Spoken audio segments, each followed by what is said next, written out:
Hi hello welcome to MK collections. మీ అందరి కోసం స్పెషల్ కలెక్షన్, సర్ప్రైజ్ కలెక్షన్ తీసుకొచ్చాను ఈరోజు. Cherry silk bandhani variety. ఇప్పుడు లేట్ లేకుండా స్టార్ట్ చేసేద్దాం. చెరీ సిల్క్ అని చెప్పాను కదా, బాందిని వెరైటీ. నేను ఫస్ట్ చూపిస్తున్నది డార్క్ బాటిల్ గ్రీన్లో. ఇప్పుడు మనం కొంచెం గంధం కలర్ షేడ్లో వచ్చిన శారీ చూస్తున్నాము. లైట్ ఆరెంజ్, పేస్టల్ ఆరెంజ్, గంధం కలర్ మిక్స్ అయితే ఎలా ఉంటుందో అలాంటి షేడ్ ఇది. ఇదేమో లెవెండర్ కలర్ శారీ, దీంట్లో కొంచెం డార్క్ షేడ్ వస్తుంది. ఇప్పుడు బ్లూ కలర్లో చూస్తున్నారు శారీ, చాలామంది బ్లూ కలర్ ఫేవరెట్ కదా. మెజెంటా పింక్ కలర్ శారీ చూస్తున్నారు. మనం ప్రతి సెట్లోనూ ఈ కలర్ అయితే డెఫినెట్గా చూస్తాము. పర్పుల్ లెవెండర్ ఎప్పటికీ అలా ఫ్యాషనబుల్గానే ఉన్నాయి. ఇది light lavender colour, pastel lavender షేడ్లో వచ్చింది. So one more pastel green shade, ఇది చాలా బాగుంది ఈ కలర్ కూడా.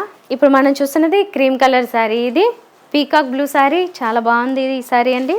అసలు ఎప్పుడూ చూడని ఒక డిఫరెంట్ రెడ్ కలర్ ఇదైతే. ఇది లైట్ పేస్టల్ గ్రీన్ షేడ్లో వచ్చిన శారీ. ఫైనలీ ఇన్ని మంచి కలర్స్ ఉన్నాయండి, ఇన్ని ఆప్షన్స్ ఉన్నాయి చూడండి.